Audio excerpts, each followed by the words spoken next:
جلوہ جو ہے یہ طالب کے مزاج کے مطابق ملتا ہے اور دینے والا کبھی اپنے مزاج کے مطابق بھی دیتا ہے۔ جب کاروبار ذوق ہو جائے تو پھر ذوق کاروبار نہیں رہتا۔ خالق نے انسان تخلیق فرمائے، ان کا احترام تخلیق کے حوالے سے فرض ہے اور دین کے حوالے سے ان کی اصلاح عبادت ہے۔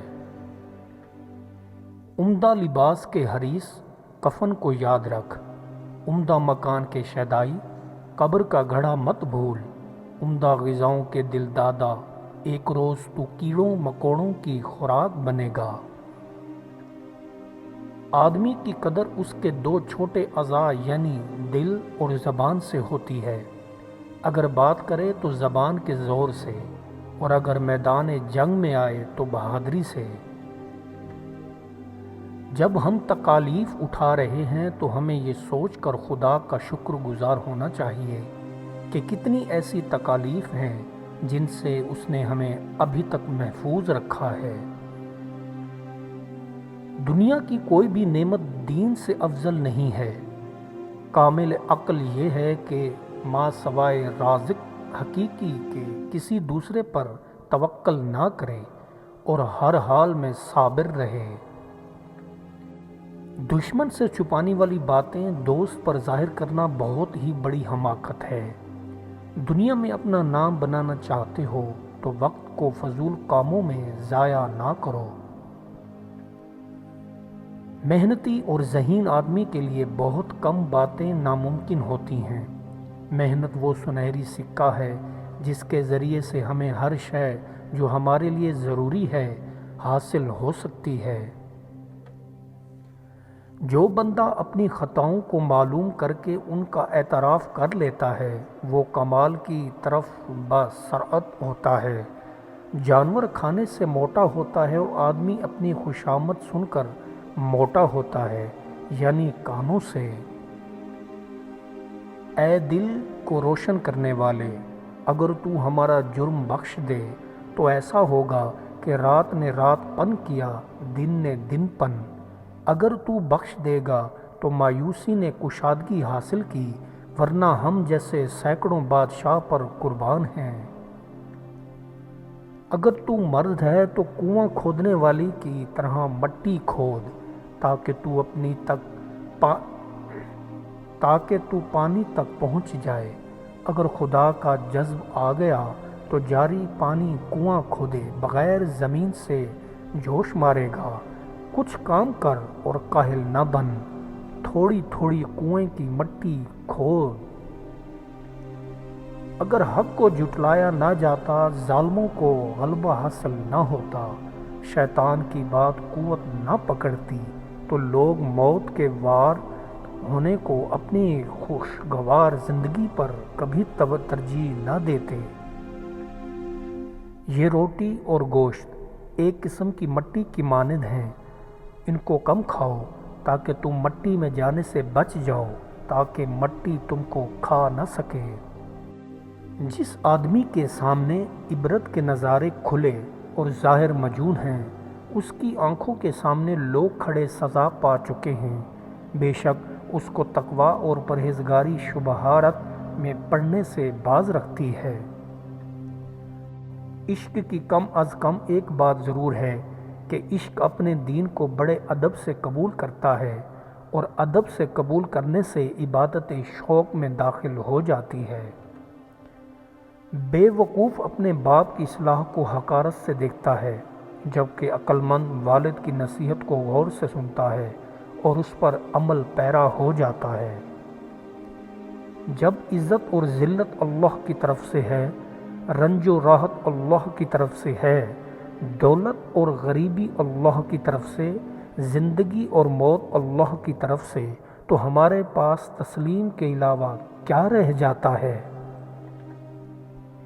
ایسے اعمال کو ہمیشہ کرتے رہو جن کی بدولت دوزخ کی آگ سے نجات اور جنت میں داخل ہونے کی کامیابی ملے۔ جو انسان برائی کرے اس کے ساتھ نیکی کرنا نہایت اعلیٰ درجے کا کام اور بزرگی ہے۔ آپ گزرے ہوئے کل کی نسبت آج زیادہ امیر ہیں، بشرط کہ آپ نے اپنے چہرے پر مسکراہٹ سجائے رکھی ہے، کسی کو کچھ نہ کچھ عطا کیا ہے، کسی کو معاف کیا ہے، کوئی نیا دوست بنایا ہے۔ ارباب اقتدار کی بری عادات یہ ہیں: دشمنوں سے خوف، ضعیف و ناتوان لوگوں کے ساتھ سنگدلی اور کسی پر احسان کرنے میں بخل سے کام لینا چاہیے۔ جو عورت اپنے خاوند کے سامنے ناشکری کی باتیں کرتی رہتی ہے وہ اللہ کی بھی شکر گزار نہیں ہوتی۔ راستہ وہی کامیابی کی طرف لے جاتا ہے جو اللہ نے بتایا ہے۔ تاج بظاہر ہیرے موتیوں کا ہوتا ہے لیکن دراصل وہ کانٹوں کا بنا ہوتا ہے۔ بادشاہ کو حکومت کچھ اس طرح کرنی چاہیے کہ لوگ امید کی حالت میں اس سے ڈریں بھی اور محبت بھی کریں۔ غیر معیاری سوچوں پر قابو ضروری ہے۔ اگر کوئی شخص تھوڑی بہت آگ کو نظر انداز کر دیتا ہے تو وہ بھڑک کر آگ کے ایک ایسے خوفناک شعلے میں تبدیل ہو سکتی ہے جس پر قابو پانا انتہائی مشکل ہوتا ہے۔ بادشاہ فقیر کا قرب چاہے تو اس کی خوش نصیبی ہے، فقیر بادشاہ کا تقرب مانگے تو اس کی بد نصیبی۔ فقیر اللہ کی ذات کو ثابت کرنے کی کوشش نہیں کرتا، وہ جانتا ہے کہ سورج کا ثبوت صرف دیکھنے والے کی آنکھ ہی مہیا کر سکتی ہے۔ جو اللہ کی مخلوق سے بیزار رہتا ہے اسے اللہ تعالیٰ کی قربت نصیب نہیں ہوتی۔ جاہل سے بحث سے بہتر ہے کہ تم تنہائی اختیار کر کے خاموش ہو جاؤ۔ تو نے وہ آگ دیکھی ہے جو پودے کو جلا دیتی ہے، جان کی آگ کو دیکھ لے جس سے خیال جل جاتا ہے۔ جان اور دل عشق کی آگ سے جلنے والے ہیں۔ عاشق سے زیادہ دیوانہ کوئی نہیں ہے، عقل اس کے جنوں سے اندھی اور بہری ہے، کیونکہ یہ عام دیوانگی نہیں ہے، طب کو ان احکام کی راہبری حاصل نہیں ہے۔ محبت کے بغیر کوئی حکمت نہیں ہے۔ جب تک ہم خدا کی تخلیق سے محبت کرنا نہیں سیکھیں گے تب تک ہم محبت کی اصل کو جان نہیں سکتے اور نہ ہی خدا کو جان سکتے ہیں۔ اپنے پیٹ کو خوراک سے خالی کر تاکہ تو اس میں معرفت کا نور دیکھ سکے۔ دنیا کی لذتیں ترک کرنے سے اسرار خداوندی کا رزق حاصل ہونے لگے گا۔ سب سے سکھی معاشرہ وہ ہے جس میں ہر شخص ایک دوسرے کے لیے دلی احترام کا جذبہ رکھتا ہے۔ سچائی ایک ہی دوسری نہیں، سچائی کے وجود کے لیے عقل مند لوگ بحث نہیں کیا کرتے۔ ہمیں یقین رکھنا چاہیے کہ سچائی طاقت ہے اور یقین کے ساتھ ہمیں اپنے فرائض سر انجام دینے چاہیے۔ ہر اس شخص کا ساتھ دو جو راہ راست پر ہے اور اس سے علیحدگی اختیار کر لو جب وہ غلط راہ اختیار کرے۔ محبت آنکھوں سے نہیں دل سے دیکھتی ہے، اس لیے محبت کے دیوتا کو اندھا کہا جاتا ہے۔ محبت سب سے کرو، اعتبار چند ہستیوں کا۔ مصیبت کے دنوں میں طرح طرح کے لوگوں کے ساتھ ہماری ملاقات ہو جاتی ہے جو عام حالات میں ممکن نہیں۔ ہمارے اندیشے پر فریب ہے اور ہمیں ان اچھائیوں سے محروم رکھتے ہیں جنہیں ہم جد و جہد کر کے حاصل کر لیتے ہیں۔ میرا یقین ہے کہ فکر انسانی زندگی کی دشمن ہے۔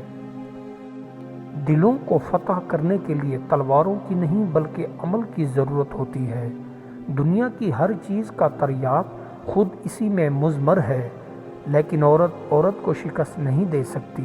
دنیا میں سب سے خطرناک غصہ جوانی کا ہے۔ لائق آدمی کو نسبی فضیلت کی ضرورت نہیں اور نالائق کو اس سے کوئی فائدہ نہیں۔ غور و فکر مراقبہ کا مرتبہ رکھتا ہے اور اس کی ضرورت دین و دنیا اور عاقبت کے ہر پہلو میں لاحق ہوتی ہے۔